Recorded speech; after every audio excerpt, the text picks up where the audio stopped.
Chica. So this is part 3 in my little series on just kind of the whole pace of your HCG weight loss, which encompasses, you know, how long you do your rounds for and how long your breaks are.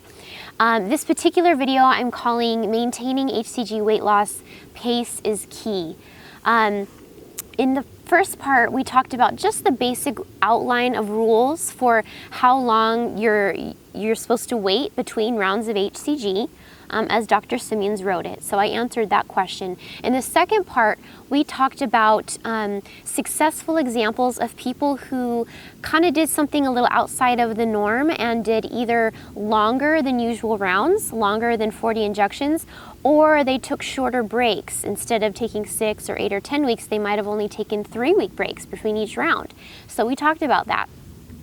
But this third part, oh good, my mic is still okay.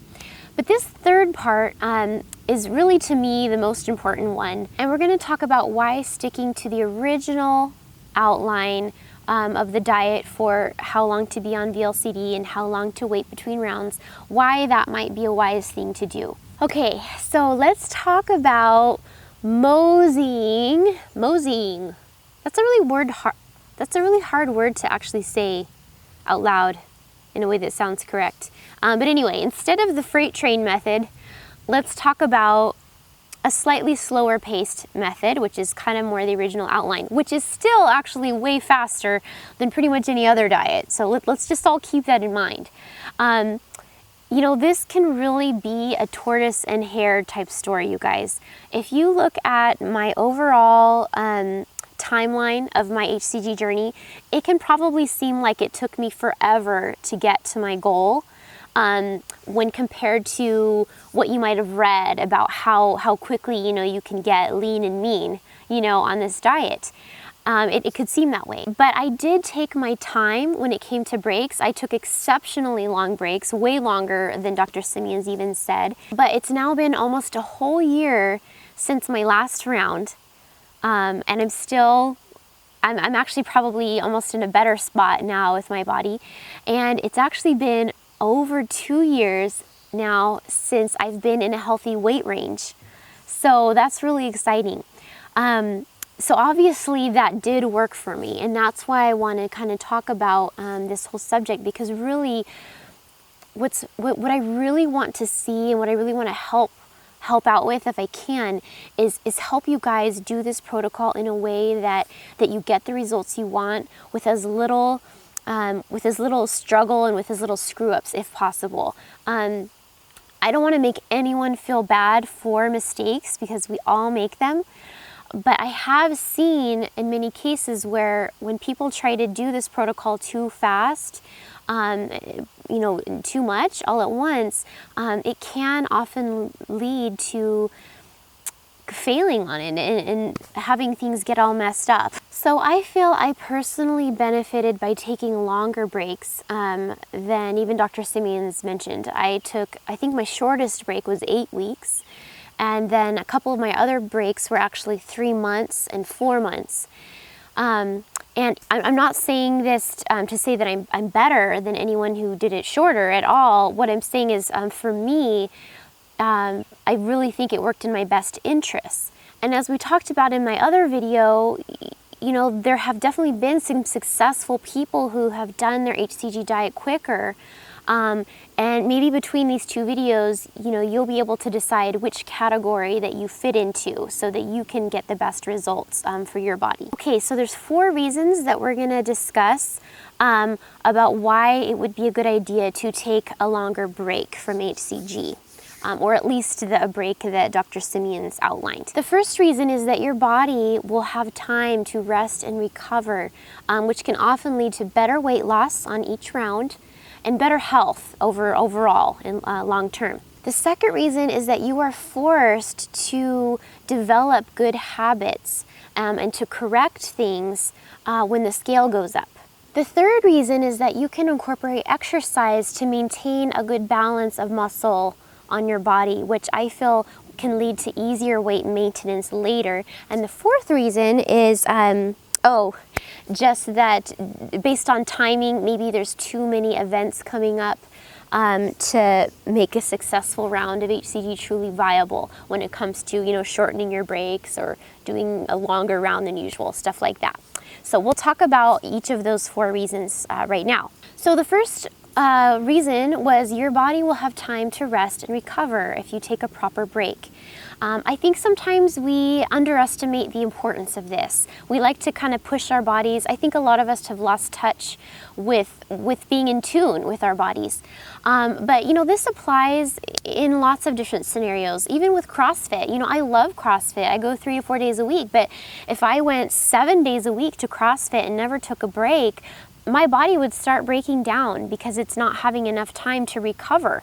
Because as much as CrossFit can improve my body, it's still a strain on my body, right? So taking time to rest and recover from my workouts is actually essential to the whole thing. So that's just, you know, good sense.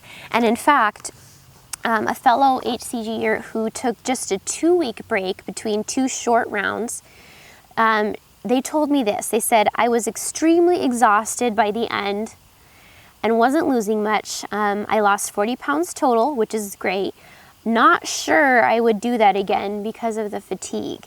So you can kind of tell from her response, she did manage to get through the 2 short rounds. She only took a 2-week break between. She lost 40 pounds, but she just says she was really exhausted and really fatigued, and that made her like rethink if she were to do it over again, if she would still do it that way. I really appreciated her feedback on this because I really do think the protocol itself can be taxing on your body. Losing weight at a rapid rate, wow, that sounds like a tongue twister. Losing weight at a rapid rate, it's actually taxing on the adrenals. It causes your adrenals to put out more cortisol and more adrenal hormones than usual. That is okay for a short period of time. That's okay. I mean, that's partly what your adrenals are there for. But if it were to continue on for too long or not have enough of a recovery period, that can actually cause adrenal fatigue, and you can start becoming symptomatic, meaning you can start having symptoms of adrenal fatigue. And you know, you hear that term, adrenal fatigue, all the time, like, oh, I have adrenal fatigue, so I'm tired or whatever. And, you know, until you get it, it kind of just whoosh, goes over your head. You know, it doesn't sound like anything to be too worried about. But adrenals, once they're in a compromised state, it can really take a while to recover, and how you feel in the meantime is pretty crappy. So it's something that I really think is important to avoid it if at all possible. What I have done, if you want to learn more about your adrenals and that interaction of them, you know, getting fatigued and with weight loss and stuff like that, I've actually linked to, I think, at least 3 different articles that talk about that in my blog post. So you can go to that if you want to check those links out. So when you take an appropriate break from HCG, it gives your body a chance to maintain its homeostasis. And homeostasis is just a weird word to basically say that your body is able to do what it needs to do to keep your organs and your different hormone systems, the different systems in your body, in a state where they're not compromised in some way or overstressed. If you kind of expect too much of your body, like do more than it would normally do for too long of a time, organs, hormone systems, they can start getting compromised, and then your body's not functioning as well, and then there's just further breakdown, and the time to recover that is going to take more time than if you had, you know, just kept it up a little higher and taken a break. You know, does that make sense? So that is one of the major reasons why taking appropriate breaks to me is a very it's just a really wise thing to do, I think, for the vast majority, to ensure that you stay in good health. A lot of people start this diet not already healthy, or perhaps with already varying states of adrenal fatigue or other health issues. So just the fact that you're starting in that state already makes it even more imperative that you take these breaks or not stay on VLCD too long, so that you know, you don't start breaking down. Because when that happens, let's finish the snowball effect. When that happens, your body starts breaking down. You start feeling fatigued, you start feeling crappy. Your weight loss may be affected, but that's actually one of the lesser issues in my mind. But as that happens, the protocol starts to feel harder. You start cheating. Then you start trying to fix it because you feel bad you cheated, making it worse. Then you end up staying on VLCD longer because you feel like you need to make up for the days you cheated, and your body's just breaking down more. And it's like before you know it, you're at the point where your body is almost forcing you to give up, because you're just now feeling so crappy, and you just can't do it. You just can't follow through with the protocol because of how you're feeling. So anyway, I don't mean to paint like a horribly dire picture, but honestly, that's what happened to me in my second round. And it happens every day. I see it all the time. So it's a horrible place to be, and it can be avoided if you try to separate your heart from your mind a little bit and try to do the protocol in a way that's more healthy in a logical sense. So the second reason is, when you take these breaks, you're going to be developing the tools that you need to maintain your weight loss long term. So the following is something that I've actually thought myself before, and thankfully I have a very smart husband who was smart enough to stop me from myself. So thank you, honey. But there's this mentality, and many of you may have thought the same thing before. I can just go ahead and eat whatever I want. I'm starting a new round in a few weeks anyway, so who cares if I eat like crap for a week.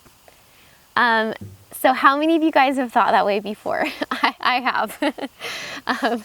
It's so easy to make excuses for ourselves and to not be accountable and to not really care if we gain 5 or 10 pounds in a week or two, because we have in our head that we're going to be doing a round in a couple weeks anyway. And so we kind of make this allowance, and because of that, we aren't learning how to actually maintain weight and how to make healthy choices, how to do that in regular life.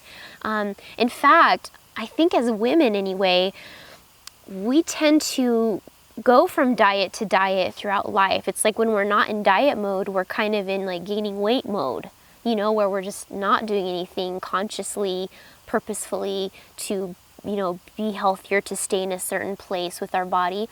And then when we get tired of being in that place, we say, oh, okay, I'm going to get in control. And the way we get in control is by going on a diet, and that has like all these rigid rules, right? And it's very structured. And we do the diet for however long. Other diets, of course, you do maybe for 6 months or a year. But then when you finish that and you get to your goal, it's like you either need to have developed those tools to continue making healthy choices, or if you haven't, you gain all that weight back, right? Because you just go back to the previous way of thinking that you had. Food is just, one of those things that we often use in a part of our life as a way to cope with things when life isn't going well. And life not going well happens to all of us all the time, right? So because of that, if any of us have that issue where food is a part of that, that's something that we are going to have to change. And it takes time to do that, and it takes experimentation to do that. It takes messing up at times and correcting. And the breaks on HCG are really the perfect time to work on this. It can be really easy sometimes to make concessions for ourselves about why it's okay to fall back into unhealthy eating patterns. But when we take longer breaks on HCG, for instance, if you take an even longer break than Dr. Simeons had said, I think my longest break was actually 6 months long, you no longer have that out, like, oh, well, I'm doing another round soon anyway. You don't have that anymore. 6 months or 4 months, that's quite a ways away, So what that does is it forces you to deal with the here and now and to realize, okay, well, if I don't want to go back to, like I'm a size 2 or a size 4 now, if I don't want to go back to a size 10 or 16 or 18 where I started, I have to figure out how to stay here without having HCG to go back to. I'm not saying that, you shouldn't go back to HCG if you need to. Things happen. Sometimes you just totally blow it and you just don't care for 5 months and you do whatever. That happens.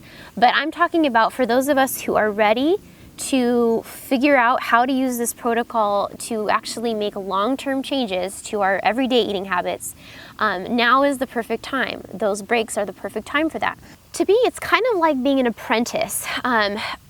Who is more equipped to take on a paid woodworking job? Would it be someone who apprenticed as a woodworker for 2 years, or someone who read a book about woodworking but had never done any woodworking? Who would be better equipped? In the same way, I feel like these breaks from HCG are like apprenticing, an apprenticeship period where you are learning all about how to live a healthy, normal life and stay a healthy weight and how to view our bodies. It's like an apprenticeship period. And I'm not just speaking physically, I'm talking mentally and emotionally too.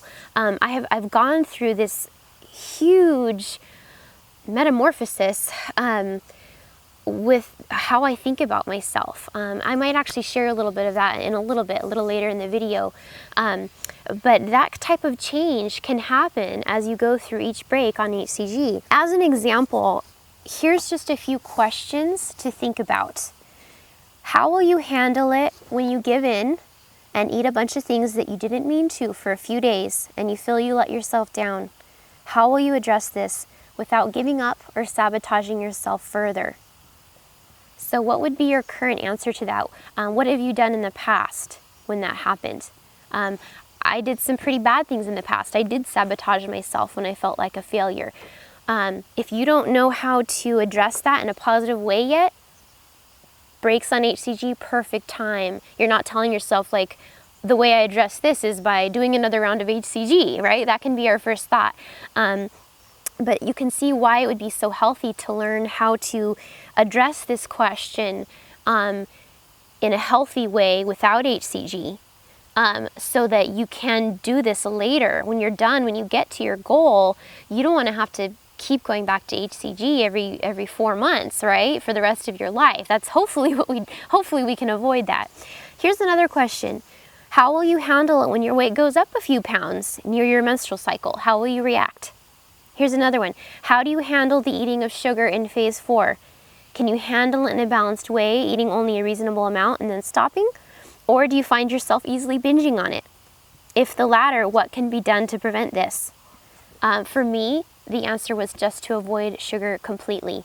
And believe me, when I used to eat a half gallon of ice cream in one day, yes, I did that. I never thought to myself that I would have the self-control that I thought was necessary to completely eliminate sugar from my diet. So those are just some questions to get you thinking. Those are the types of things that it's kind of like when you take this apprenticeship period, these breaks, you're not going to respond the right way to these questions in many cases at first, because that's what you may have been doing your whole life. That's what I did my whole life. How did I handle screwing up or feeling like I had failed for a few days? I ate more sugar and ice cream because I felt bad about myself, and then I just gained more weight. Or I went on a diet and just dieted down, but then didn't change my overall outlook at things. How would I even feel if I was just bloated one day, or if I ate a large meal? I used to get worried if my stomach stuck out because I had a large meal. It's really pathetic, actually, the things that I used to think, but I don't think I'm alone. I think that there are a number of women out there who have a warped body image or are overly harsh with themselves. And so it can really take some time to figure that out, So I really had to learn how to change the way that I looked at myself when I made errors in judgment and when I ate out of control for a few days or whatever the case may be. Because in the past, I would judge myself so harshly that I would give up or I would just eat more to comfort myself. I mean, I think you guys know what I'm talking about, even though it doesn't make it's completely illogical, really, the cycle of eating bad, and then you feel so bad about it that you eat more bad. You know, it's like it doesn't make sense at all, but that's just how it happens. But that's what I used to do for a lot of my life. And it took time, but I started figuring out how to change that mentality. I learned how to fix the errors. I learned that I did have control, and that mistakes weren't permanent. I think I used to think that, you know, making this mistake was kind of like a permanent thing that I really couldn't undo, or that it would be too painful to undo it. But I've since learned that I'm stronger than I realized, you know, and it just took time though, and it took practice to be able to start consistently reacting that way. Because I mean, I don't make the right decision with eating or, you know, with stuff every day. You know, now I'm definitely a lot more consistent than when I first started, but it took practice to make it like a worn pathway in my brain. Whereas before it was easy to still go back to that old thinking. Now, because I've practiced, it's like it's much easier now for my automatic response to be the right one, to be the healthy one. So it's like now, if I know I'm kind of eating a little too much for a little bit, getting overly full for a few days or a week, and the scale's kind of going up, and I know, I'm like, okay, my clothes are a little snugger, whatever. Now it's like my automatic response is make a correction. You know, I don't sit around feeling bad and then start eating ice cream. You know, that's what I used to would have done. Now it's like automatic. I take corrective measures. Whether for me it might be a little intermittent fasting, or taking carbs out for a week, or making sure I get to my CrossFit maybe an extra day or two, whatever it is. And I'm able to correct that and just get myself back into a healthy pattern. Because, you know, we're all gonna let down our guard in a sense, and maybe eat some things that we wouldn't maybe normally eat on a daily basis, you know, or if we go on a cruise or a vacation, we might eat more stuff than usual, right? And that's normal. But the point is overall, on a regular daily basis, do you have a pretty healthy pattern for eating, you know, and can you get back to that? And how do you do that? How do you make that transition from kind of letting yourself go for a few days for whatever reason? How do you get back to your normal pattern, to your healthy pattern? So to me, if you wait until you're done with the HCG diet entirely, until you're at your goal weight, whatever it is, 100 pounds later or whatever the case is, if you wait till then to start this process of change and kind of learning, to me that's really frightening. That's really frightening to me if it were me, because here you are feeling like you're at the end. But now it's kind of almost like there's a lot of pressure on you to make all the right choices going forward, because you told yourself that you were done. You don't want to keep going back on HCG. You haven't had time to practice this new mentality. Because a lot of the reason that many of us became overweight is not factors out of our control, essentially. Most of us, you know, there's things that we did that caused it.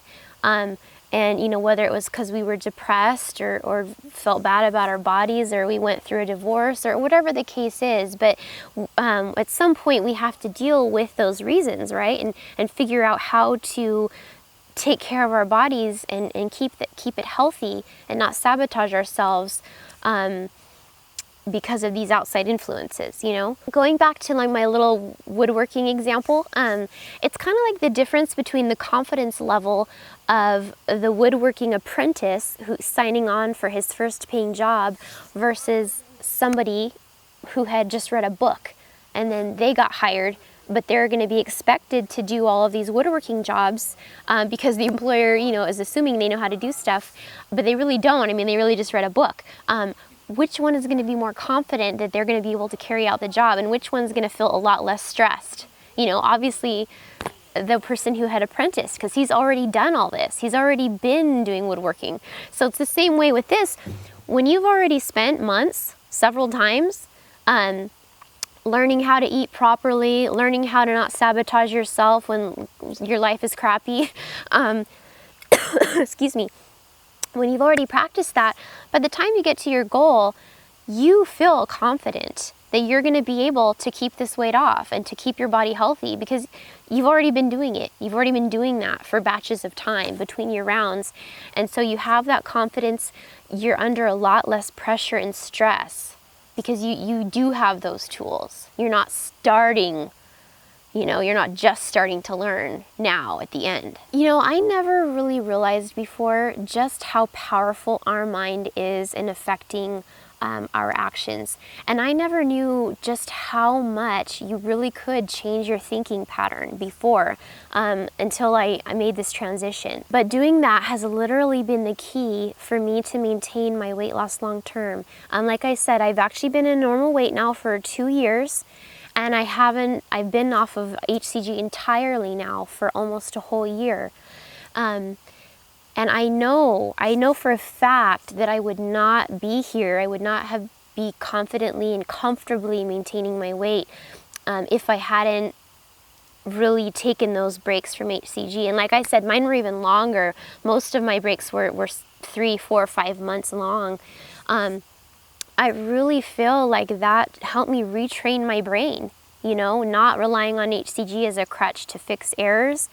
That helped train me so that now, even though I kind of thought for a while about doing what they call a vanity round, where it's like I technically have a few pounds of fat I could lose if I wanted to look even leaner. But honestly, I'm really happy with my body, and I don't, HCG is hard, so I just don't have enough of a desire, and I don't need it. I don't need to do it. And so I'm happy, and I'm like, maybe someday, but as of this time, I have no plans to do one, and I know I don't need it. I don't need it now. I'm done. I don't need it. I could continue on with the way I am for years, and I feel confident about that without trouble. And I know, there's points where I may gain 5 pounds. I've already done that in the last 11 months at times, but I was able to get it back down, and I always had my different ways of dealing with it.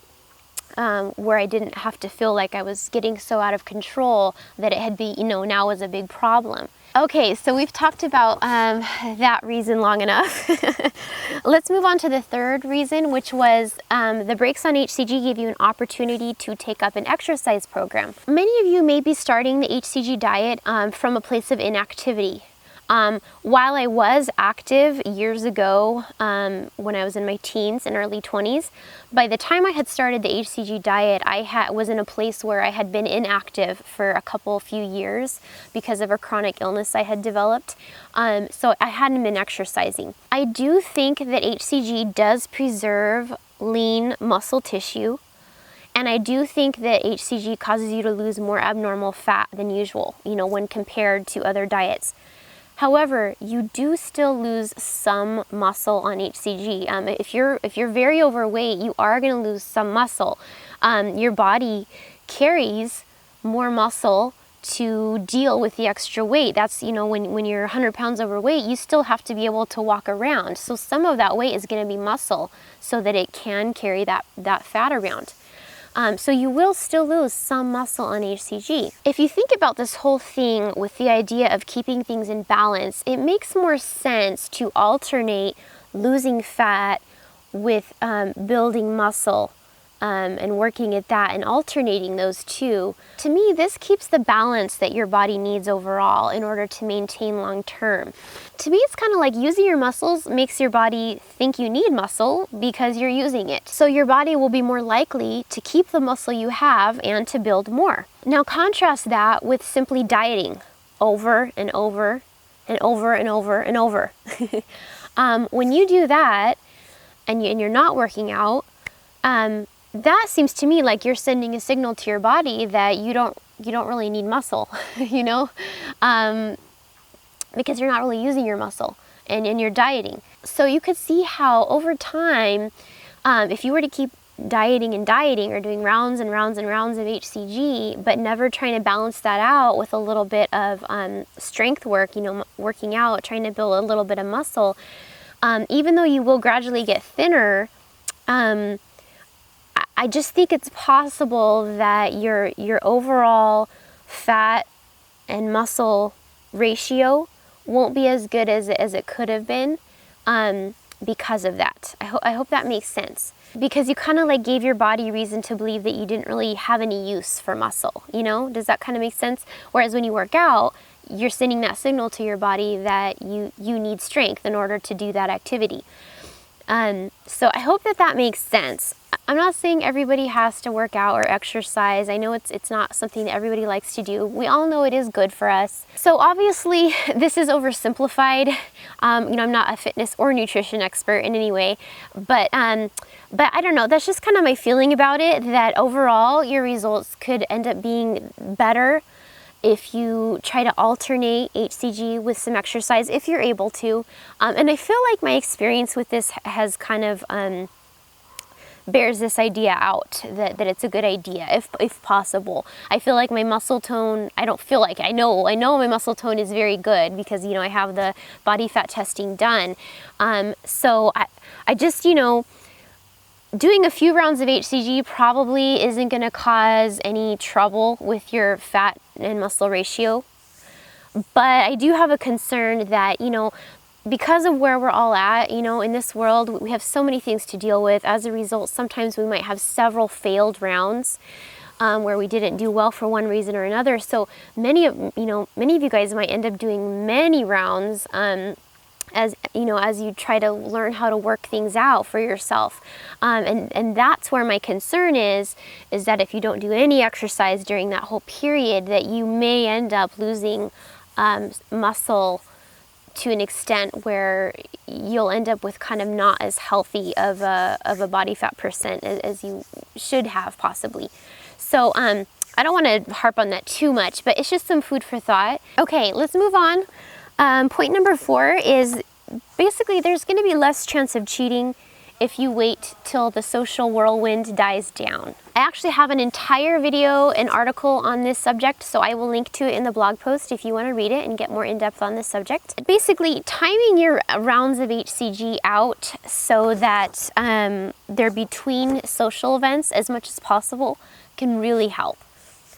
You know, obviously in most cases, many of you, you know, you may have a lot of people in your life with many different events going on throughout the year. So you may never be able to completely clear your social calendar to do HCG. But having too many things going on that involve food that you can't eat while on HCG can be very difficult. So as much as you can, if you're able to look at your calendar and find whatever chunk of time has the least stuff going on, you know, I really encourage you to choose that chunk of time. And in some cases, that may mean waiting for a whole summer before you get back on HCG. You know, you might decide like, okay, there's just too many graduations and too many parties and vacations going on this summer, so I'm just gonna wait till the fall, you know, and maybe that's a whole 3 months away.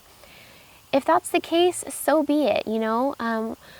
If that means that you're going to be able to do the HCG diet in a much easier way for you, it's a good choice. I think it's a really good choice.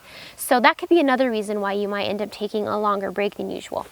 Anyway, I hope that you guys found that helpful. That was kind of a mouthful, as usual. I don't even know why I say that anymore. You guys probably expect that from me. But that was the last of this series. So anyway, I have a 1-year anniversary coming up soon since I finished my last round. So I'm very excited. I hope to, like, I don't know, make a little video slideshowy thing. So, you know, stay tuned for that. And you can find my website, tons more free information, HCGChica.com. And Facebook, HCGChica. I'd love if you would like my page. I have over 1,500 likes now. Or no, is it 1,500? I don't know, maybe 1,300. Anyway.